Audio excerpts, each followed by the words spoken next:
Welcome back to the shooting channel, and in this episode we have got a very, very good topic that everyone is talking about out there at the moment. Shotgun certificates. One of these bad boys. And yes, there is lots of things at the moment going on that shotgun certificates and firearm certificates have all gone up. Personally, I don't think they have actually gone up that much. Yes, they have gone up, and it is a hike. But the reason why it's a hike is because it's been £78 for years and years and years, longer than I've been alive. Now, it's £185 for a new shotgun certificate. Now, if you work that out over 5 years, it works out at £37 for every year, £3 a month, which, with the best in the world, you spend more than that down the pub. So, actually, is it actually out the way that it's gone up from 78 to 185? Everything's gone up.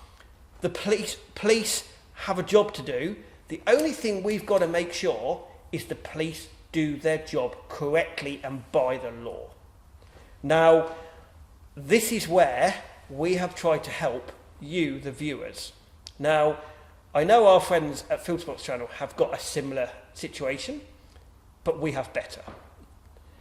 So, if you are a member of this channel and a subscriber, and you have had problems getting a shotgun certificate, or a renewal, or a firearm certificate, we have tied up with somebody that will help you to get your license.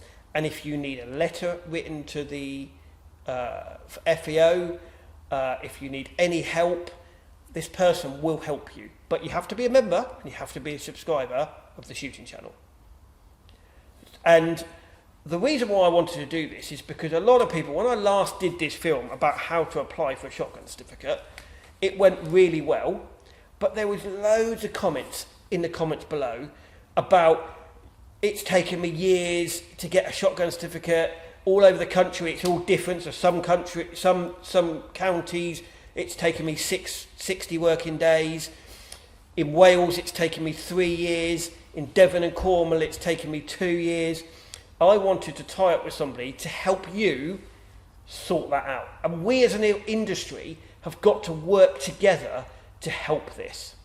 Now, I've got Harry that has come in on board with the shooting channel to support you.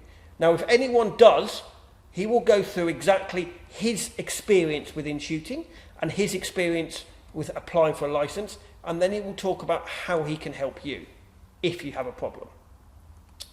And then you can contact us at theshootingchannel.co.uk, and then we will forward your details to Harry, and then he will support you.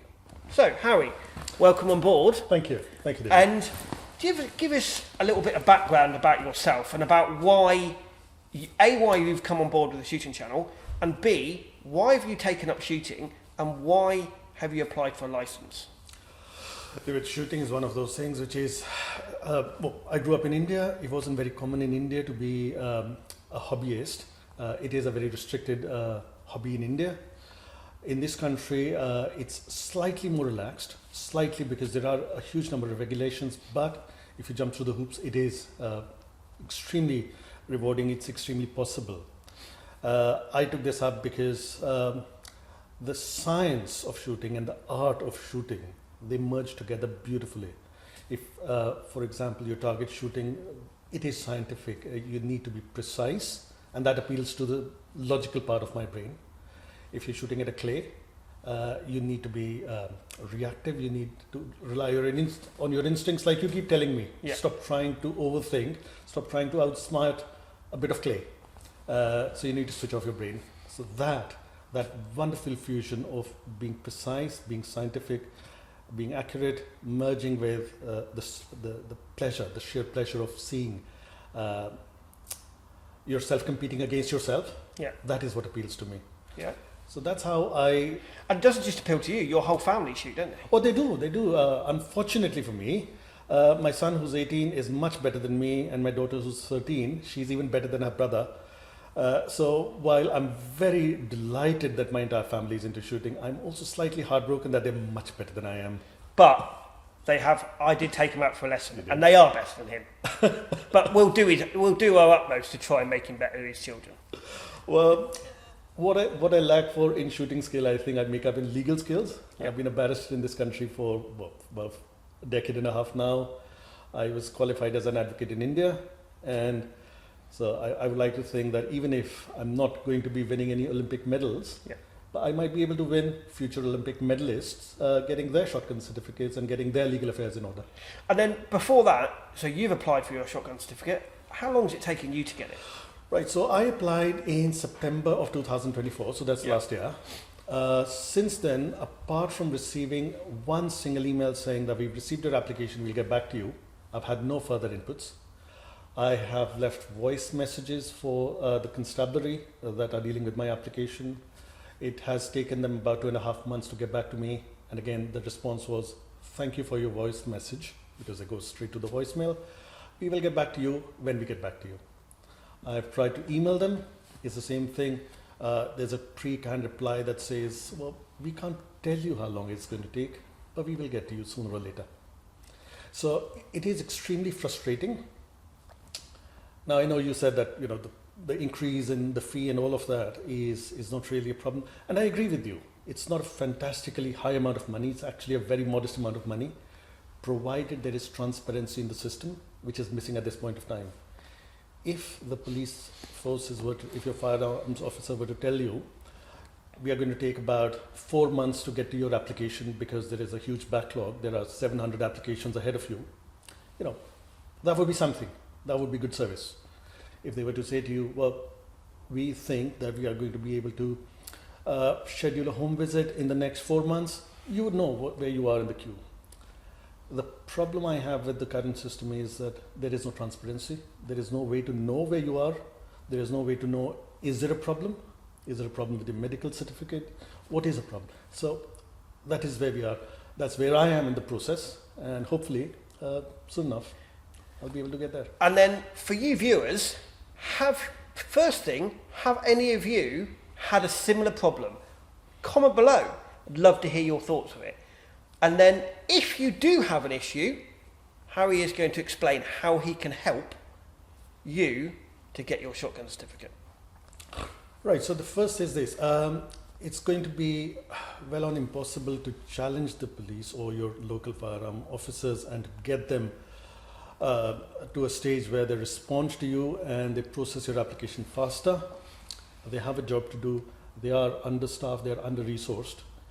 This modest increase in the certificate fee is not really going to have more officers sitting in chairs in the offices dealing with their applications. That part is unfortunately going to be tied into resourcing that is allocated to them. What you could do, what I'm going to do, is to write to my local member of parliament and to say, well, we do need more resources. We need to be able to make sure that people who are taking up shooting legally, legitimately, properly, are supported rather than being dissuaded.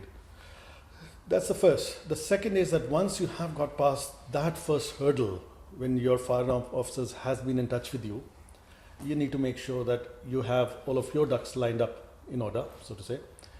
You need to make sure that you have a gun safe which is properly secured. You need to make sure that you are complying with all of the requirements. You're ticking all the boxes that are going to be looked into by the firearms officer, because anecdotally, what I'm hearing from a lot of people is that anything that is short of perfection is going to result in a failed application. So if you have keys to your gun safe in the same room as the gun safe, some people have said, well, that's a fail. Some people have told me that if you're not very nice to your firearms officer, if you don't offer them a nice biscuit with their cup of tea, that might result in a fail. I'm sure none of that is right. I'm sure that none of that is true. But there are a few things that you do need to do to make sure that your application ticks all of the boxes. You need to make sure that you are demonstrating to the firearms officer that your weapons are going to be secure. Well, I think we are not allowed to call them weapons. shotguns. They are secure. Nobody else has access to them. Nobody has access to the keys. That whatever ammunition that you have stored is secured, is safely stored. You need to be able to show that you have the right training. You have got the training. You have access to a place where you can safely, properly, and in accordance with the law, go and practice your hobby. So you need to make sure that all of that is in place, because it's not just enough to be able to say, I want a shotgun certificate. You need to be able to say that I'm going to be a responsible shotgun certificate holder. Finally, once you have got your shotgun certificate or your firearm certificate or both of them, retaining that is also a huge responsibility, because again, anecdotally, I have come across stories where people have been told that they must surrender their firearms, they must give up the certificate because they've had some domestic issues, or they've had some health issues or mental health issues or something, which may or may not be relevant.